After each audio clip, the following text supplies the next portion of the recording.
Joined now by Ivana Klympush-Tsintsadze, a Ukrainian member of parliament and the chair of the Committee on Ukraine's integration into the EU. And I guess first question, did you watch President Putin's speech today, and what was your reaction?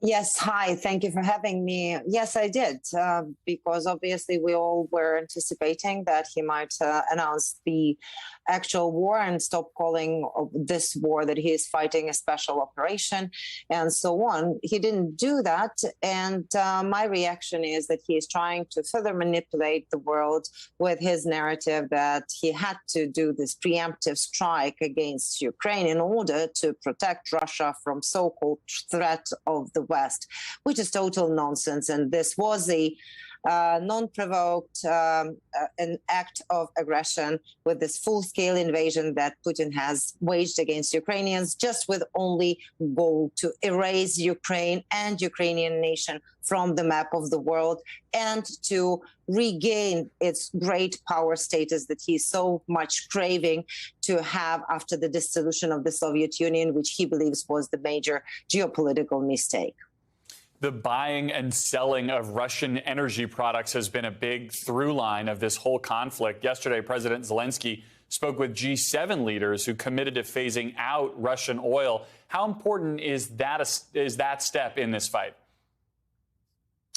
I really believe that embargoing Russian oil and Russian gas would mean that finally Russia would not be getting money for this its terrorist activities on the Ukrainian soil and for the genocide that it is conducting against Ukrainian people on Ukrainian land.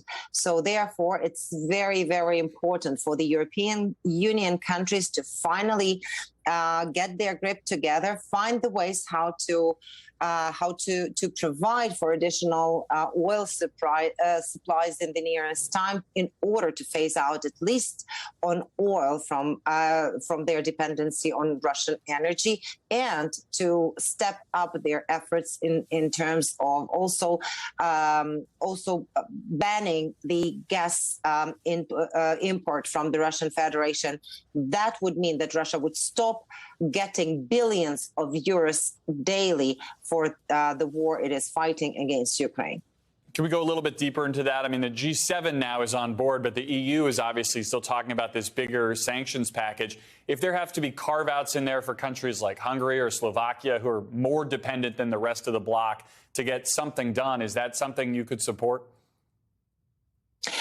I see that the European Union has already offered those carve-outs, and unfortunately, Hungary has been taking a very stubborn stance, not agreeing even to that. And I'm totally appalled by this position of the Hungarian leadership, because that means that they are supporting the barbarians that are torturing, killing our people, raping our women and kids, and destroying our cities. So I would hope that there would be adequate arguments found for Hungary to agree to those already very privileged conditions under which they would have to phase out of oil buying from Russia.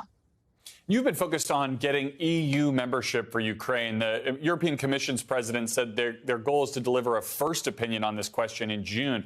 Do you believe Ukraine is ready right now, or will be in another month, to be an EU country?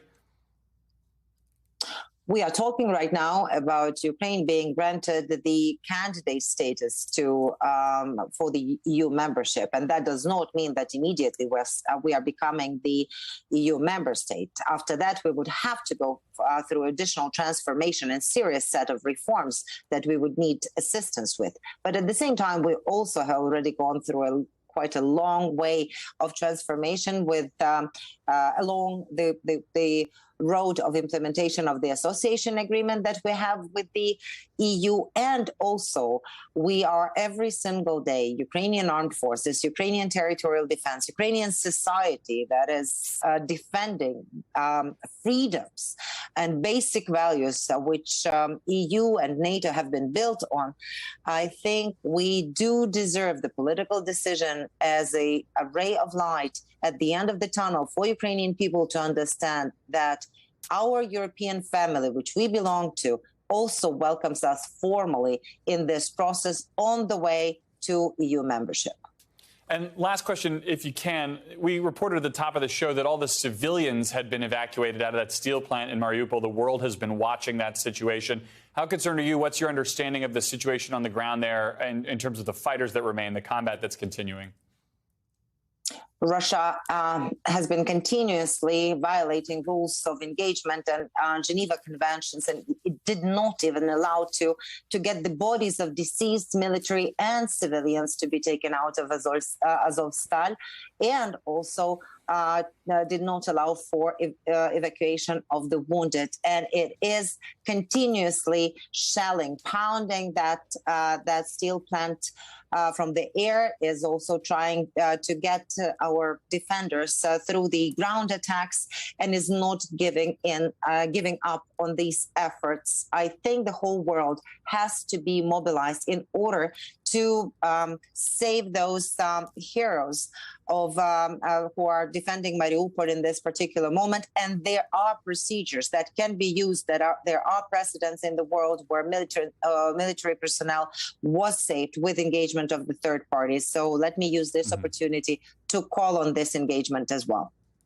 All right. Ivana Klympush-Tsintsadze, a member of Ukraine's parliament, thank you for joining us, and please stay safe. Thank you.